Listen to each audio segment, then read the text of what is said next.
Willow Talk Day 3. We've not only got a special guest, we've got another special venue here at Hotel X in Fortitude Valley. It's the other side of the pool. We're looking at the pool right here. We're not going to dive in just yet because Australia hasn't won the Test match. But Callum Ferguson has joined me, Adam Peacock and Brad Haddin to sum up things. Cal, welcome to Willow Talk. Thank you. It's great to be back. It's been a while, but certainly a show that I love, so it's great to be a part of it. So Hadds and Cal, a delightful day for Australia, a disgusting day for England. Is that about right? It was a great day's cricket. It was actually perfectly played from the Australians. The way the tail fought, and I wasn't worried about the runs. That they will naturally come with the way England set their field.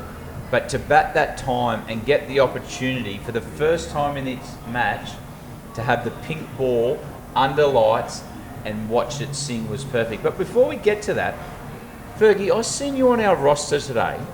Yes. And I enjoy my time behind the microphone with you. Triple M Yes. cricket. Yep. But I didn't see you. You and I normally get a few in. We like to deep dive and get some analysis in and amongst all the fun stuff. Yeah, generally. But I didn't get to see you too much today because I was doing a lot of commentary from far and wide across the Gabba. You were eating. There's a lot of eating, yes. The German club? The German club for a big schnitzel and a big pretzel. And that was very nice. And The big pretzel. I might have just snuck an ice cold lager in too, very responsibly. And then over to the Liquorland Lounge with an old friend of mine who's a chef, Michael Weldon, who works for Coles. And he was producing some most wonderful hot dogs over there, Ash's variety. He had the mustard for the English and the barbecue sauce for the Australian hot dog. They were delicious. Thanks for the invite. No. Next time. Liquorland. What a job. Yeah, fantastic. And Liquorland are helping us here at Willow Talk be on the road for the Ashes, and we thank them. Thank you. Cheers to Liquorland. And summer, get it sorted with Liquorland. Of course, choose to drink wise, but we are saluting a magnificent performance for Australia. Let's dig into it. But with a little bit of a throw forward to day 4, there will be a day 4, remarkably. Not much. However, gents, the only thing, and I'll start this off on a nice note for the English before you really hop into them, but Ben Stokes is there. And if we go to Headingley 2019, we go to Lords 2023, he poked around, he made sure he was set, and then he went. Yeah. Is that any possibility tomorrow morning, first session, he goes Burko and gets England back into it? Look, I think that's what he's got to be thinking. He has to be thinking, I've got to go out there and impact this contest. I've got to try and get on top of this Australian lineup, which this Australian attack, if you allow them to bowl to you, they'll dominate you. You saw what Scott Boland did this evening. Mitch Starc, well, he's been dominant the whole way through, but particularly Scott, if you just sit on your crease and play from it, you'll be under all sorts of pressure, and eventually one will have your name on it. Stokes will know that, and he knows the roadmap to getting ahead in this game. 43 runs in arrears at the moment, so still a strong lead for Australia. They've got to get past, but then they've got to be with some momentum as well. You can't just prod around here at the Gabba on a day 4 and 5 wicket. Hadds has seen it. The cracks are starting to appear. You've got to go out and play positively, and that's the way forward for England. I think everything we've seen in Ben Stokes' career, he loves this moment. And it doesn't get any bigger than this. If you go down 2-0 in an Ashes campaign, the series is gone. Yes, yep. So Ben Stokes has got that pressure. He's also bowled more overs than he has in a long time. He's got tired legs. Tactically, his bowlers weren't at their best this Test match. We need to be honest with that. And Australia showed that when they had the opportunity. But the hope is for England, and the only hope is that Ben Stokes goes nuts. Can I see it happening on this surface now? I don't think so. But that's England's only hope. Only hope because of the predicament they're in. They allowed Australia to not only get to a 511, but as you pointed out, bat time. And Mitchell Starc played it beautifully. He was so patient, the polar opposite of some of what we've seen from the English top 6, and just grinding them into the perfectly manicured outfield. I won't say dirt because that's unfair to the great ground staff at the Gabba. They've done an amazing job. It's like carpet out there. So they've been ground into that, the English. But was that due to the fact that Mitchell Starc could pick and choose about what he needed to hit because of what he was facing? Yeah, I think that's fair. Again, England weren't able to find a line and length that was going to challenge him particularly early in his innings. We know how important it is when you're bowling to Mitch Starc to challenge his off stump and challenge that outside edge and make sure that you don't allow him any freebies early to get his eye in, to get his confidence up. He's such a confidence player, and once he starts finding the boundary, he grows, and we see him at the crease just start to stand on top of the ball.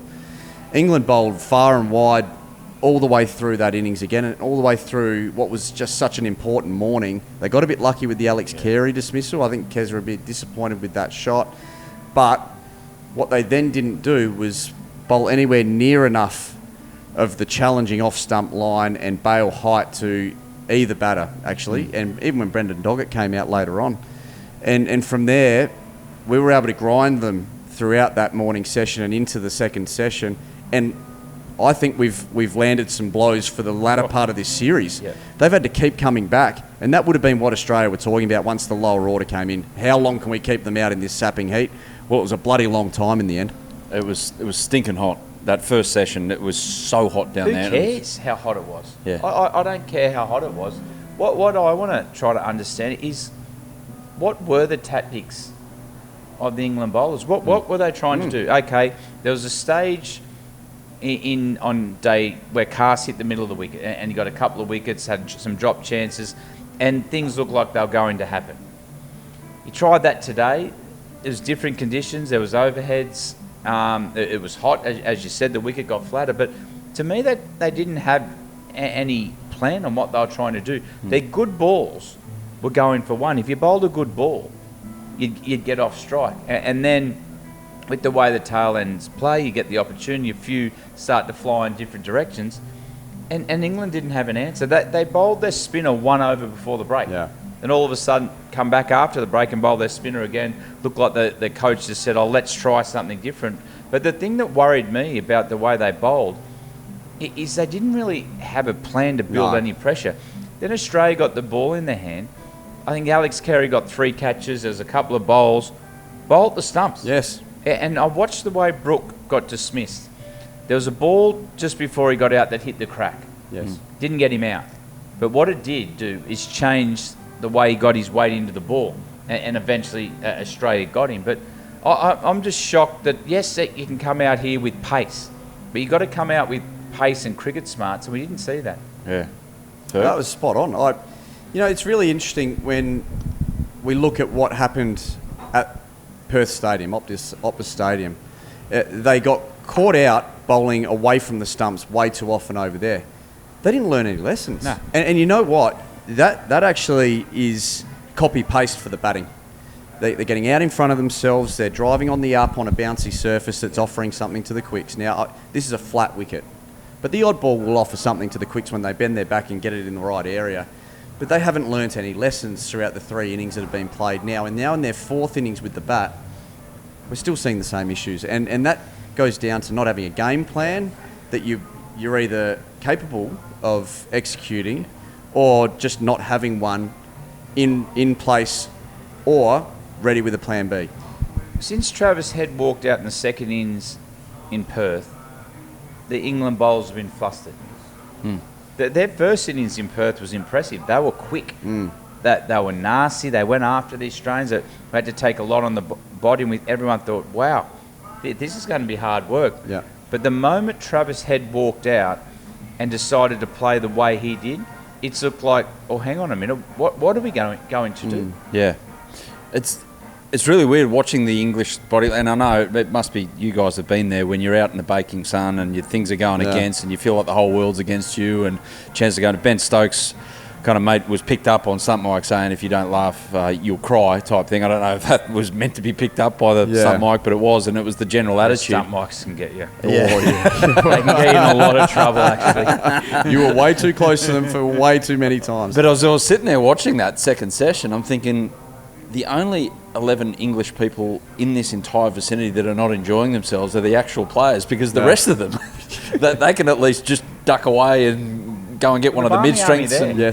No, they were having a great time. They were still enjoying themselves. They were on the other side, Bradley. You might not have been, they weren't as prevalent as the Star Wars crew right in front of the Triple M bike. They were having a great time. But yeah, you could see the life being sucked out of them during that second session. Eventually it ended, but that tail end batting was just superb by Australia. It was discipline, and that's probably what some of the English cricketers has lacked in these first 2 tests, and I do genuinely start to lean towards the fact that they just haven't been able to execute the plans that they're trying to execute, and they haven't had the ability to be consistent enough to build that pressure using those plans. So you'd think there's game plans in place, Hadds, that they just haven't been able to execute it, and they've been put under a lot of pressure, particularly today, to bowl really long overs, and that hurts you over the next few tests. It's not just today. Yeah. So the Australians have played a really smart game today. Very smart. England didn't, and it's going to pay dividends over the next few test matches. Take us through what may have been said in that last break between session 2 and 3, because England got off to a flyer and they were batting well. Crawley looked very comfortable like he did in the first innings. And then definitive plans became readily kind of seen even to the untrained eye about how Australia went about it, especially with Scott Boland to start that 3rd session. Well, what were we shocked with the way the English came out and played? They came out and played well. Crawley came out, he had some nice drive. I'll tell you one over that sums it up. Crawley played a beautiful off drive. Yeah. Next boy got his weight through the ball and played an absolute 10 out of 10 cover drive. 2 balls after that, the ball wasn't quite there and just threw his hands at it. And that's what the plan is for the Australians. Just put the ball in the right area, build pressure. England will come at us. We'll get the opportunity, aim at the cracks, get the ball around there, try to create some doubt in their feet and their technique. The chances will come. We just need to take them. I think that's a really good point. And I actually thought Brendan Doggett's first 2 overs at the start of that session were really good as well. I was quite surprised when Smudge took him off, but he came back and did the same thing again. That was as consistent across the board from the Australian quicks as we've seen in the series so far. And it bodes well for the rest of the series. We'll probably get Pat back pretty soon, and maybe Hazelwood a bit later on. But we've got some guys that are starting to get some rhythm into their game and be able to bowl that discipline line and length, which is going to challenge England at 4th, 5th stump. What about Nessa today? I think we need to touch on what he did. And the reason I say that is Alex Carey went up to the stumps. Yeah. He got a couple of caught and bowled. You don't get caught and bowled here at the Gabba. You get caught and bowled in Sydney where you take the pace off, or Melbourne when it's a bit too paced. But what they did, they brought the stumps into play. They couldn't walk into the line, and they played out in front of themselves. Because they were stuck in the crease. Well, they couldn't move. They didn't have another plan. We all knew what he was trying to do. He was trying to bring the stumps into play, bring LB into play, and keep them on the crease. So if a ball did nip, you're a chance for LB. But what England did, they went harder. They went at him. And you got 2 caught and bowled. It actually shouldn't happen on this surface. So that, again, is really smart tactics from the Australians. It's a really good point you make, because I was thinking when it first happened, when they first brought him up in the innings, I was thinking, it's a bit early, I'll worry about the nick, and if he gets a decent edge on it, it makes it harder for the keeper to catch it. But in actual fact, what it did is it brought in a whole range of other dismissals, which I hadn't really thought of at the time. And then as I watched it, I was like, this is fantastic. Because you're at the German club. Well, that might have had something to do with it. It was the pretzel. But what was fantastic was it just denied them from everything they were looking for. They just wanted to be able to release by walking at him and hitting him back past him, like they did to Boland in the first innings of the first test. It didn't allow them to do that, and Keza didn't miss a thing. He hasn't missed a thing all test. It's been incredible. What about the one he took that flicked the pad? I watched that and I thought, Alex Carey at the moment, someone could cried. You were so happy. Someone could pop a pellet gun and he would catch the pellet with chopsticks. Yes. The way he's going at the moment. It is amazing what he is doing. Well, he's at that stage in his career where he's done all the hard work on his technique, and now he just trusts everything. Yeah. He feels comfortable in his spot. Mate, that catch today off the pad, everyone went up and appealed. I jumped out of my seat. I thought, you're not going to get a better catch than that. It was an inside edge. And then when it came off his pad, I was still had the same excitement. You actually stood up, took your shirt off, ran around the ground, twirling it above your head, going, that's wicket keeping, everyone. That is wicket keeping. It was a scene. I wish I'd seen that.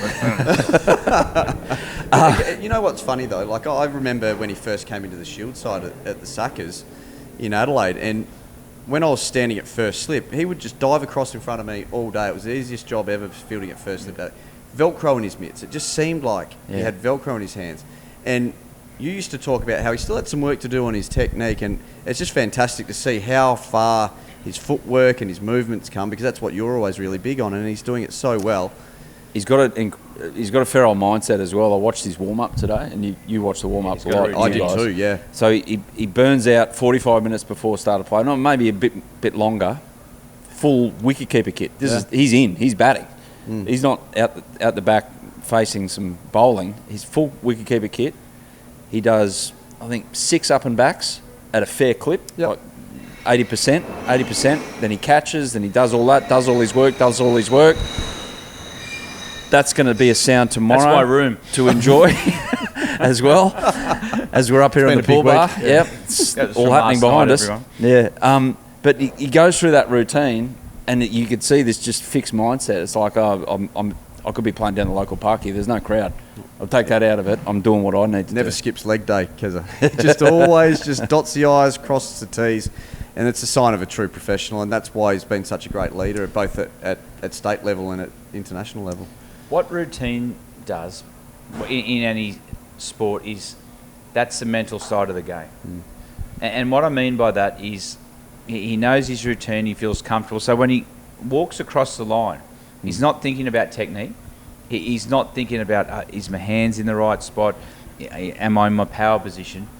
He's thinking about bat v ball or ball v bat. Yeah. He's there to compete because he's done all the work and he trusts everything he's done, and that's why he keeps that routine. Joe Root, how did they manufacture that dismissal? Because he looked in pretty good nick, Joe Root, and he looked set. Yeah. The lead up to the dismissal was really interesting. Mitch had the curator come out and flatten out around the wicket footmarks so that he could come around and change the angle, because he hadn't bowled a lot from around the wicket to Joe Root in the first innings. So, as all of the greats do, they're continually trying to find a different angle of attack to try and get on top in the contest. Well, that was his plan for this innings. He'd obviously thought about it, came around the wicket, and he was setting Joe up to go to angle in towards him and take the ball away towards the slips. And he was trying to bring the outside edge into play. I'm sure the Aussies had noticed, like we had in the commentary box, that Joe was just opening his bat face up a little bit more earlier in his innings, in this second innings. He was really squaring up that bat face in defence nicely in the first innings until he got to about 60, and then he started to go to a strength of his, which is square a bit more. He was going there a lot earlier tonight.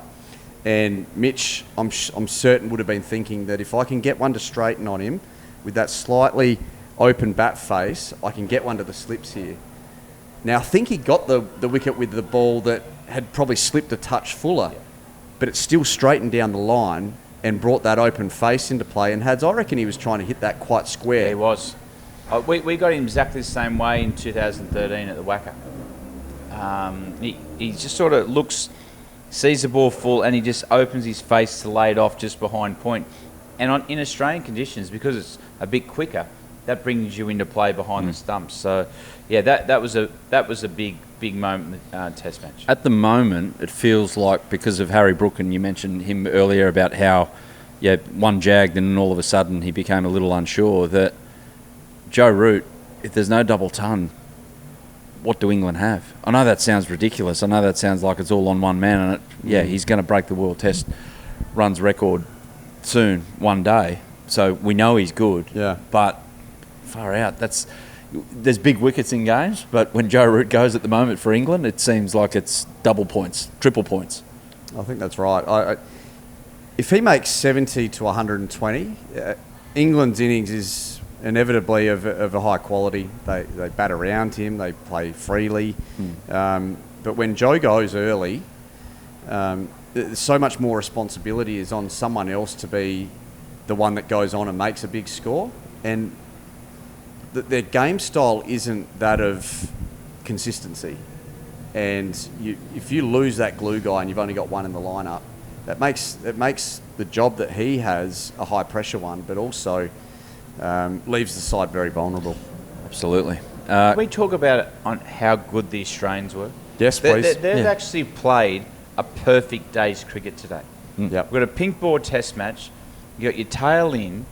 Alex Carey would be spewing. He left a lot of runs out there. But the way the tail presented, that they faced more balls than any other partnership in this series. Boland and Starc. Boland and Starc. Yep.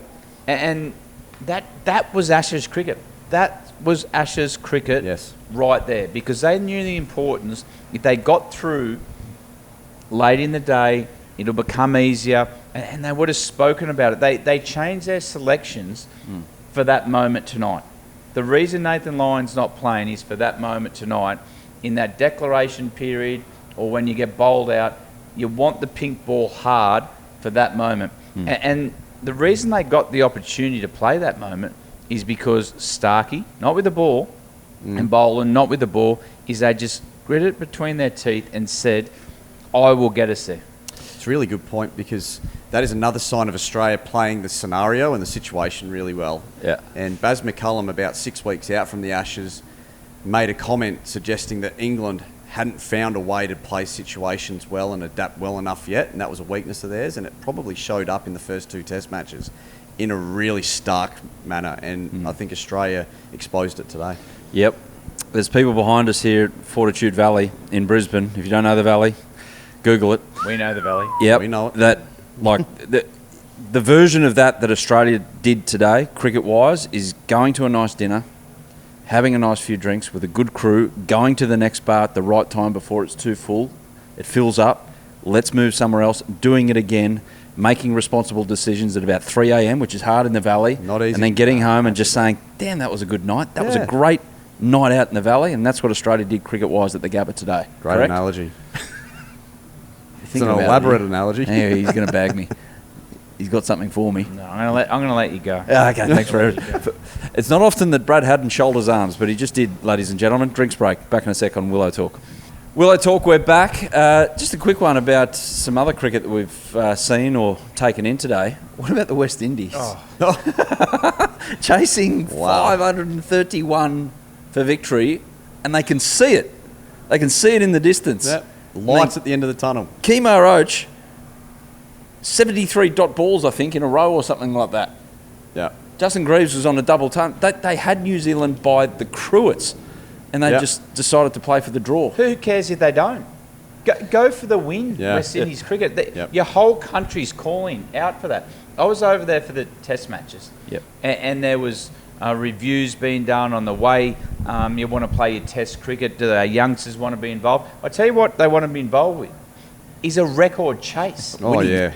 Why wouldn't you go for it? If you lose the test match, so be it. You had the opportunity there to create history.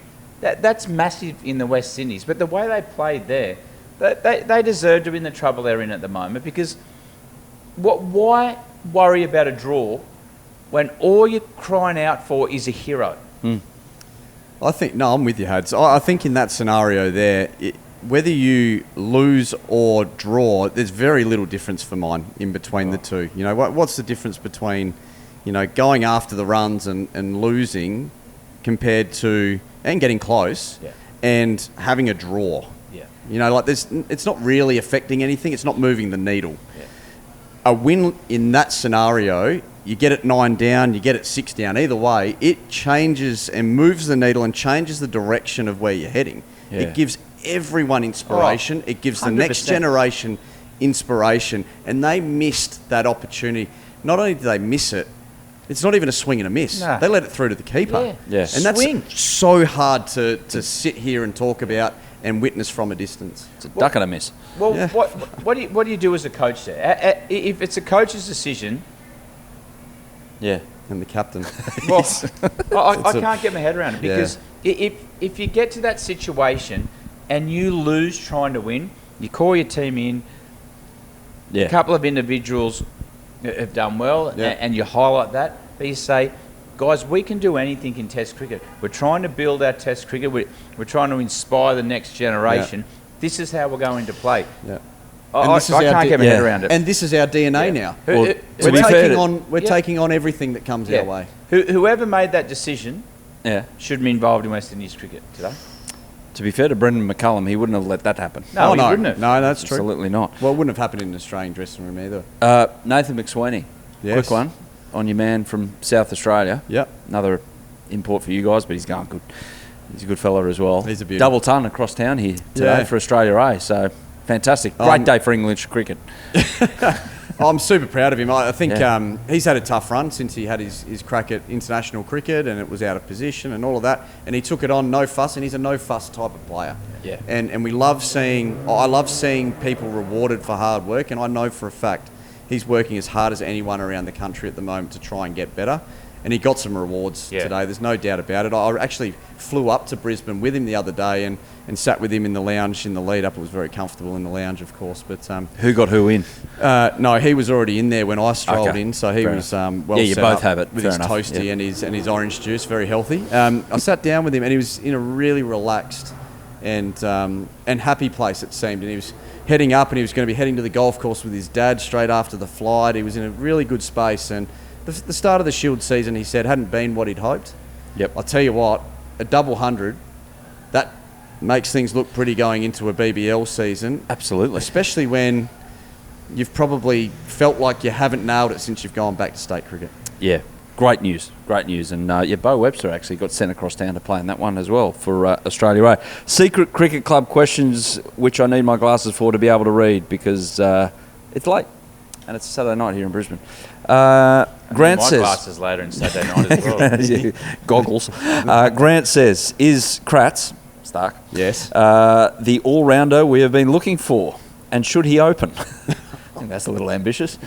Mate, he can. You know what? If they win this Test match, he can do what he wants. He's got a couple of weeks off. He's batting today. It was spoken about it. Yeah. Mate, that's what Ashes moments are about. Yep. Starkey, at times, he can be a frustrating batter, but he can also produce a performance like that. And that is what you need in an Ashes. You need to write your own book.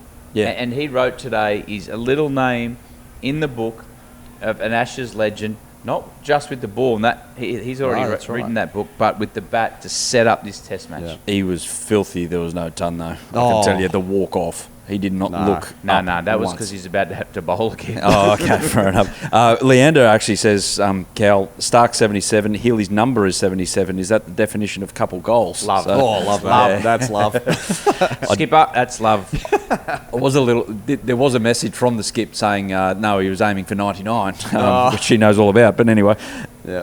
She'll beat him to 100. She'll get it at the whack. That would have been it. Yeah, and that's him right. too. Cass, how do you stop yourself from looking demoralised in the field, asking for England and Ben Stokes? Oh. Try. How do you keep that's the energy thing. up, though? Yeah, it's tough, but it's not tough, I don't think, when you're playing for your country. And I think if you watch the attitude of the Australian team over a long period of time, that's always been the bread and butter of the Australian cricket team. You can tell that they're throwing everything they've got at every contest with the fielding aspect of the game, and it's always been a non-negotiable with the Australians. But you show that energy by charging between the overs, getting the caps for the bowlers, and getting around your teammates. And it just looked like they were missing the edge, and you were down on the boundary today. I could see it. I could actually see England, and this might be back to their preparation, I don't know, but I could see England second-guess every ball that went near them in the vicinity, especially on the boundary. They couldn't see it. Yeah. Whereas the Aussies were like moving in, doing that, I don't know if you call it the split step or whatever, like the jump on contact and then moving as a reaction to it. There was, like Josh Inglis went for that catch, did his shoulder, went off for an over, and then bang came out, and you wouldn't have known that happened, that he went off. Like his energy was just through the roof still. Now, obviously momentum's a big thing and it gives you energy, but there was one side with a lot of intent out there in the field, and there was another that was kind of going, wow. There was one side that wanted the ball to come to them, and they wanted to contribute to the result of the game. And you can be, that's what you need to create as a fielding team. And there was another team out there that was hoping the ball that didn't come to them. If you're on your game as a team, fielding's all about attitude and finding a way that you can contribute to winning the game. Or you can sit there and hide and hope the ball doesn't come to you. Yeah. Big difference. Bo asks, I've got a fair idea what the answer is going to be here, Ferg. Should batters walk when an appeal gets reviewed knowing they hit it? Oh, goodness. I mean, we've seen it throughout this series already, but you should never walk. But in a scenario where the decision's being either given out or given not out, if it's going to hold the game up, just get off the field. Yeah. Just get off the field. I mean, if you've nicked it and the umpire's given it not out and you walk, is that dissent? I tell you what was dissent in a commentary sense today. Poor old Aaron Finch, who came into the Triple M box and gave the umpires a rap, and then for the next 15 minutes, they turned into a bad version of Steve Buckner, both of them. They fell in a heap, didn't they? Oh, my goodness. I was waiting for the Benny Hill tapes to start playing. It, was, Yeah. it wasn't Have good. you played county cricket? I have. Have you heard of the motorway decision? No. Please save this for a bigger episode. Oh, yes. Oh, I know where he's going. Yeah, Yeah. this feels like it's a whole segment on Below Talk. Well, I'll touch on a little bit. In county cricket, you finish the game, you've got to get on the motorway to drive home, and if you get caught in the wrong time, like the pink ball, it's hit him on the pad. You'll never see more tail enders get roasted than in the situation around about 4 to 5 p.m. in the afternoon. Is that like the umpire in Australia, India in 1986, where the finger was up before it hit the pad? I remember the one tight Hilly test. got over there. That was diabolical. Have you ever seen? Oh, this is the funniest dismissal I've seen with that. Remember Mark Ridgway? Yes. Tassie. From Tassie. He used to bowl with the bandana. He was quite quick actually, and he was a competitor when he had the ball in his hand. He'd call you every name on the sun. I remember Brett Lee bowling to him one day at the SCG, and his bat was out to point, and the ball just went past the back of his shoulder. So his bat would have been over half a metre away. Yep. And he walked. and he had to walk past the slips and myself, and we didn't even appeal. We went, his finger was going after him, trying to hurt him. And he walked past, he said, "No, I don't need this." And the umpire sort of hesitated and went, yeah. And we walked off, and we spoke to him after the game. He said, "Mate, you didn't get near that." He said, "Mate, I couldn't see Brett." He said he just walked off. Yeah, he's got kids. Smartest move I've ever made. I need to survive this. Yes, exactly. Joel asked. Stuart Clark did that once against you guys. Tatey was playing. So remember the game? We ended up having to chase about 140 to win. That was in the One Day Cup final. No, that was... Wasn't it? That was another story. That was petrified. So Tatey's gone off to start. We had to chase 140, and Buff bowled him 8 overs. And, mate, we were 6 down. We were gone. And Stuart Clark sat next to me. He said, when do you think Tatey will come back in? And I said, what do you mean? I said, you've probably got about 6 overs from now. He's going to have a bit of a break, but he's going to come to knock the tail over. Yeah. He said, no worries. He said, I'm not going to face Tatey. Instead of blowing up as captain, I said, we're going to have to make an impact in those 5 overs. If you get anyway, wicket falls, Stuart Clark walks out. Slog 40, won us the game. Yeah. First ball, Tatey, come on, bowled. And I remember the coach blowing up, and I said to him after the game, mate, you talk about planning. He planned that down to a T. He said, I've got 3 kids. I don't need this. Played his role. You wouldn't. Mate, I couldn't fault him. He had a plan. Did I agree with it? I thought it was smart, actually. Joel's got a question.